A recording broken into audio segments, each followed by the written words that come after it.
Hello, my friends, my Bread with the Sisters friends. I'm so happy to be with you today. My name is Simone Rizkalah, and I am the Director of Program Growth for a women's apostolate called Endow, which stands for Educating on the Nature and Dignity of Women. And I get the word out and do a lot of things with Endow. Happy to be in an apostolate that is dedicated to helping women around the world recognize, cultivate, and educate their feminine genius. So I am a Armenian Rite Catholic, which means that I'm an Eastern Catholic, although I've also worshipped in Roman Catholic churches and in the Latin Rite as well. But I had a reversion experience in my young adult years through a woman named Babsy Bleasdale, who was this amazing Catholic woman from Africa. And she gave me prayers to the Holy Spirit.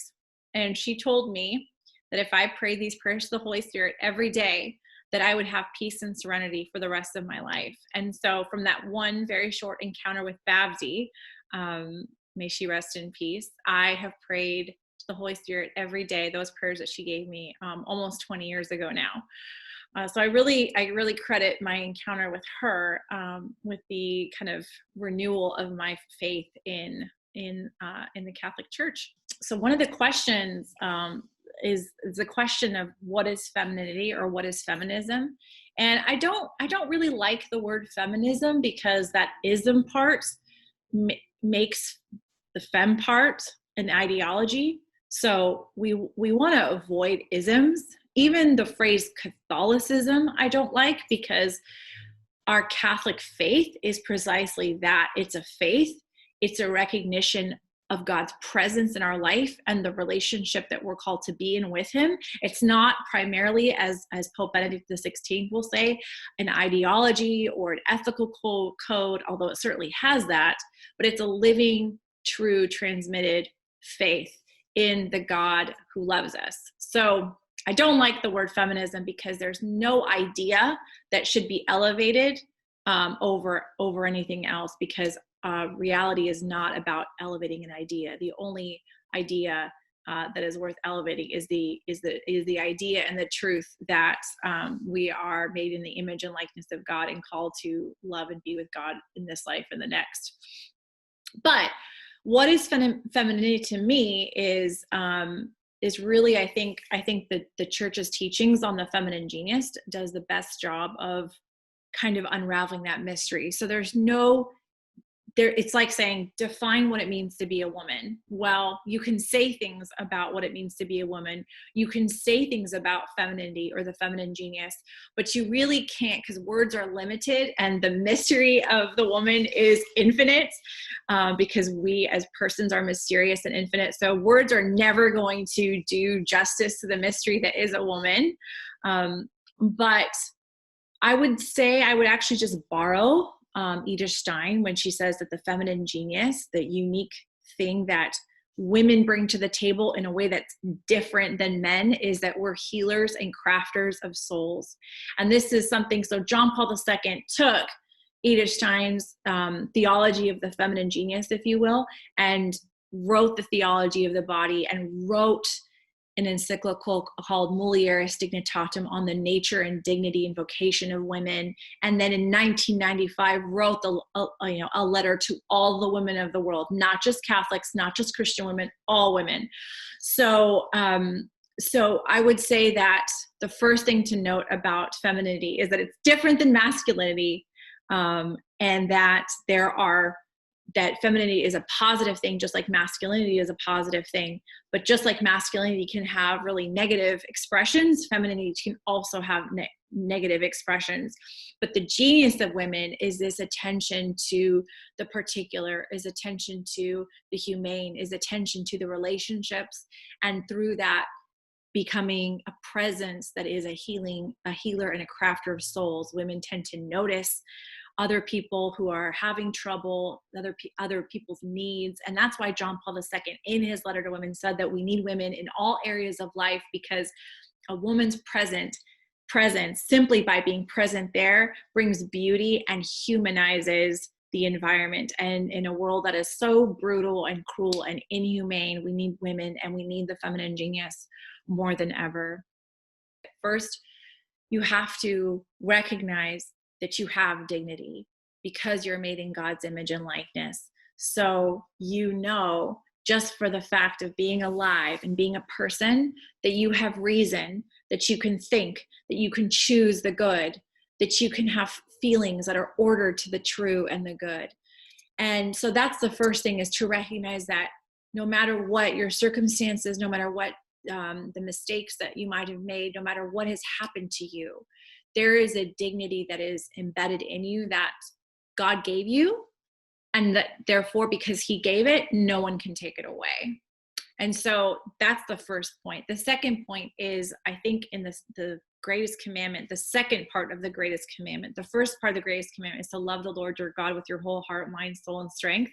That is, of course, the number one way to preserve your dignity, because only God ultimately has your back in a full, complete, and perfect way.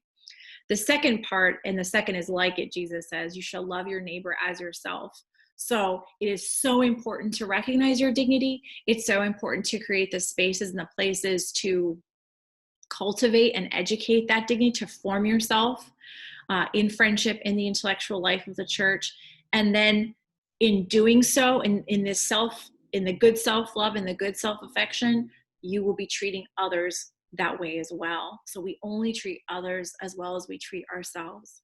And so it's very, very important. It's not selfish to take care of yourself, because in taking care of yourself, you're modeling that self-care to other people. And then you're also giving yourself the energy, the capacity, the beauty, the receptivity to God, so that you can go out and share him with other people.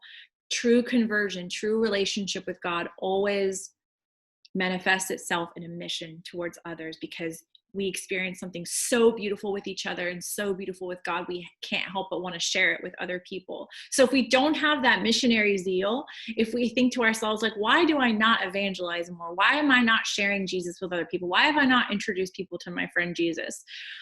Maybe that's because that relationship has yet to be cultivated, because when you're receiving, it is almost an automatic desire to want to share it.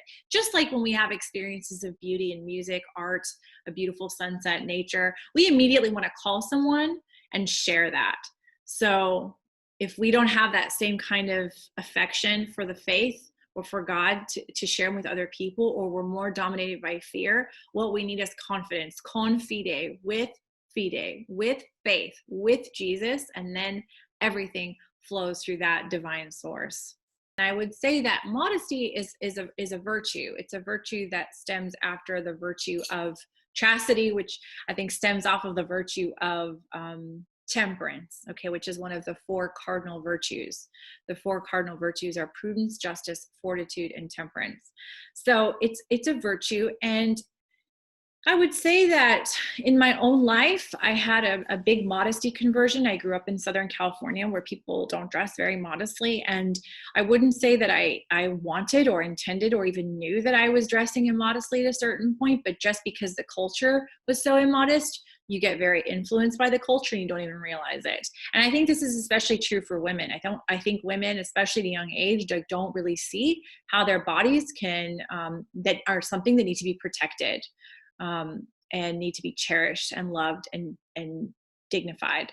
But actually it was a male friend in my life who said, I know you're a good girl, and I don't think that you realize how you dress gives it a different message than who you really are, who I happen to know. And that was a real turning point for me, because I took the masculine genius to protect me on the outside and say, hey, I want to let you know that the way that you're dressing is something that is different than probably the message that you want to give. And so I think in the church, we need to, when you send young girls or teenagers to like a modesty talk or a chastity talk, it's really disconnected. A lot of times it doesn't relate. But it's so important. I remember hearing a talk by Abby Johnson when she said that the beginning of it's not like she woke up one day and said, or dreamed as a little girl, I'm going to work for Planned Parenthood and I'm going to facilitate abortions. She said that the beginning of her path on the bad path was actually dressing immodestly. And when I heard that, I was really struck, because how do you go from dressing immodestly to working at Planned Parenthood and being so blind to the evils of abortion? But that's how clever the devil is. He works really slowly, kind of like a frog boiling in a boiled pot, where he doesn't even realize what's happening until it's too late. And I think that when we dress immodestly, or when we go to church and dressing immodestly, or when we don't, especially the men, I'm going to call it the men, even though this is bred with the sisters, but we got to tell the men, like the husbands and the fathers and the brothers, and the male friends and the uncles and cousins and so forth. Women need your insight, your protection, and your loving conversation. Took a loving conversation from a male friend to really open my eyes.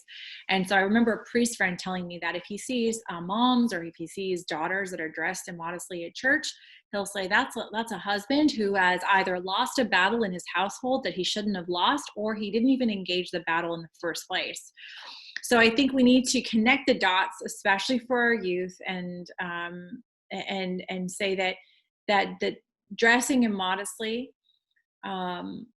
is something that compromises externally your dignity. Your dignity is not taken away because you dress immodestly, but the message of your dignity has been compromised.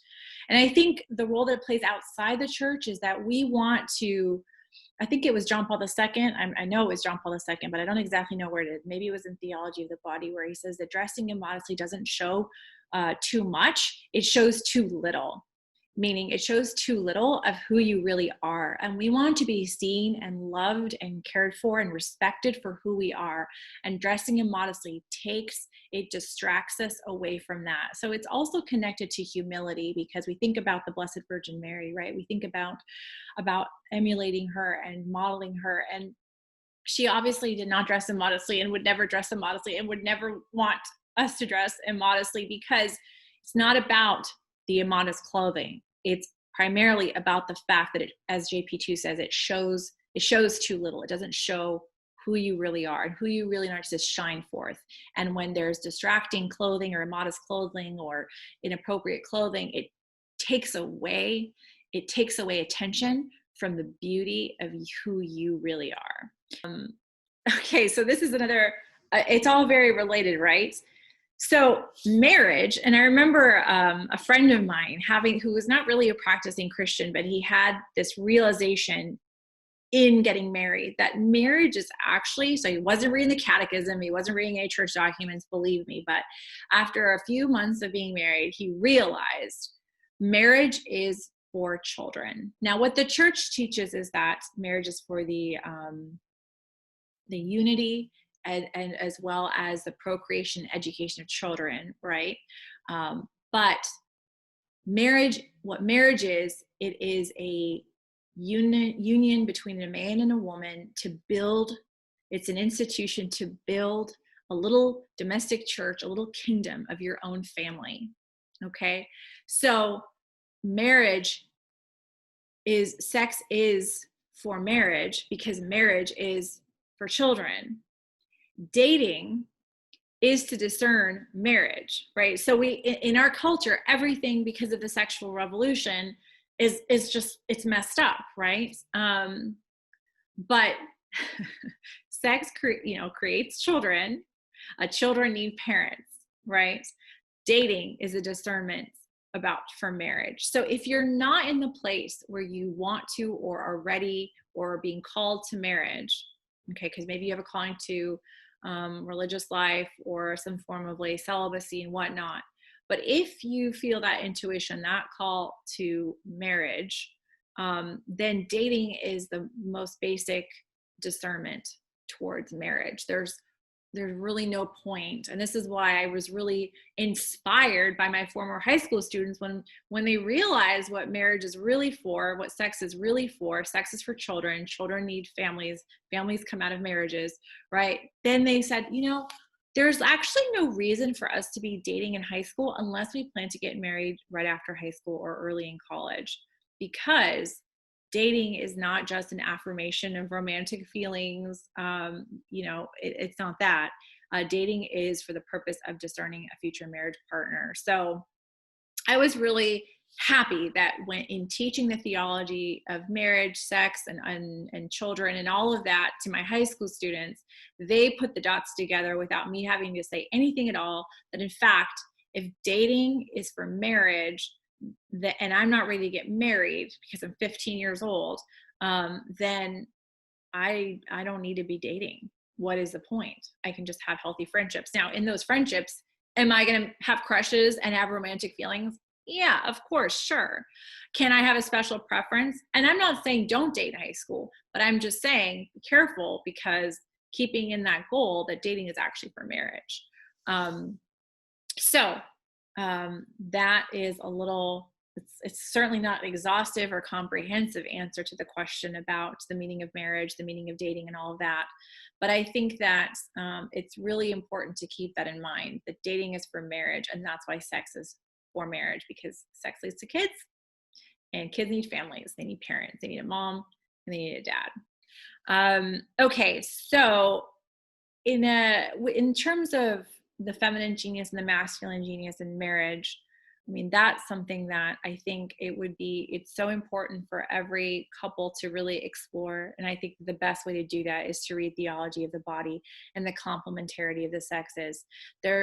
No father is going to be a good mom, and no mom is going to be a good father. You need both.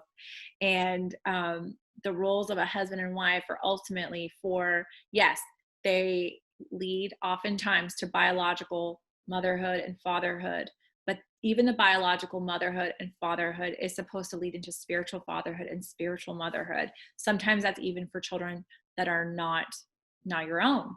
And we need a lot of spiritual mothers and fathers. We have a lot of existential orphans in the church. Pope Francis talks about that. He's like, we need accompaniment, we need mentorship, because we have a lot of people inside and outside the church that don't have spiritual fathers and mothers, either because their parents are not their spiritual mothers and fathers, or their parents are not even there at all. So we need to understand that that ultimately the height of the masculine and feminine genius is spiritual fatherhood and spiritual motherhood, and this is the way that we also mirror and image God, who has both feminine and masculine expressions in the human creatures that he created. I think that the modern world, the big mistake that the modern world makes is that instead of complementarity, where the masculine genius or the husband or the father brings something to the table that the feminine genius, the mother, the wife can't, they want to pretend that these gender differences don't exist, or that they're social contracts. But there's so much beauty in the fact that when there is a mother and a father present in a family, or a husband and a wife that are really submissive in a sense to each other, and in a beautiful partnership that's not a partnership of it's of equal dignity, but it's not equity in the sense that they're the same, because they're not the same. And I don't think that in her heart of hearts a woman really wants to be the same as a man, and men, I certainly don't want to be women, and not for the ones that really understand their masculinity. So I think that we really need to understand the feminine genius, the masculine genius, support it, cultivate it, educate it, grow in friendship, and really grow in what John Paul II talks about a lot, about complementarity of the sexes. We are a church, a family of life. I mean, a family already kind of harkens that idea of life and being pro-life. And so, I think about the early church document, the teaching of the 12, called the Didache, and it moves me to tears, because it begins with, there are two ways about life, the way of life and the way of death, and there is a great difference between the two. And so in all the various expressions, whether it's abortion or euthanasia or all the different kind of controversial hot button issues, we believe in life. Our lives matter, regardless of whether someone's old or young or sick or rich or poor or whatever the thing is. We believe in upholding the dignity of every single life, from natural conception to death. And there's, the question is, are there gray areas in any pro-life stance? And I would say that when it comes to life, um, there really isn't. Certainly, there are bioethical issues that are gray areas of view, but they're not gray areas in the concrete. They're gray areas, so to speak, in making prudential judgments. So, when my 104-year-old grandmother was sick in the hospital, there had to be bioethical issues and decisions that had to be made. So thankfully, we have church teaching on bioethics, and we can really, in prayer and prudence, as long as we're not violating church teaching, um, you know, there are going to be hard decisions that are really not so black and white. Or in the case of a woman with an ectopic pregnancy, where the baby is not in the uterus but in the fallopian tube, can she have her fallopian tube removed? Well, sure, she can. And even though the baby would die, she wouldn't be committed, because it's not an abortion, which isn't a direct killing of an innocent, right? But she's removing a diseased organ, right? And that goes into a lot of moral theology issues, which maybe I can make a second video for, but I think they're really important to know.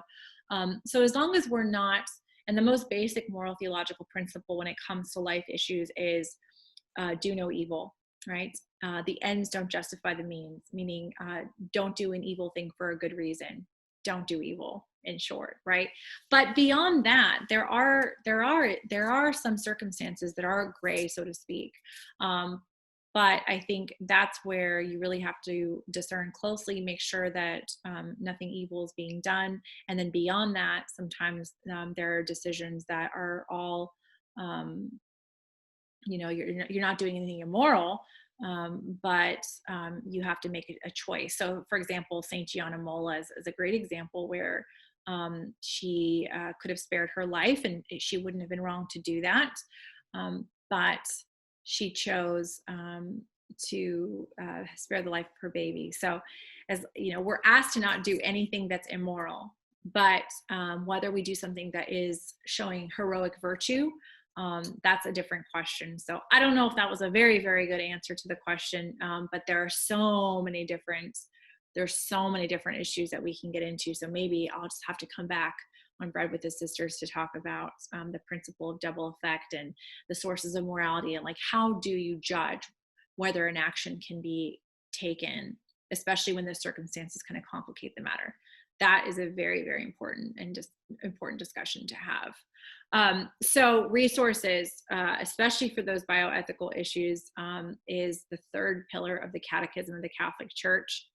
And there's also many bioethical departments in different archdioceses and archdioceses that you can use. You can look at St. Thomas Aquinas. Feel free to email me or contact me on culturalgypsy.com. That's my personal blog. If you want me to send you different resources on that.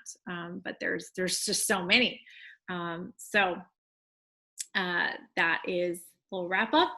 And it was so good to be with you today. And God bless you.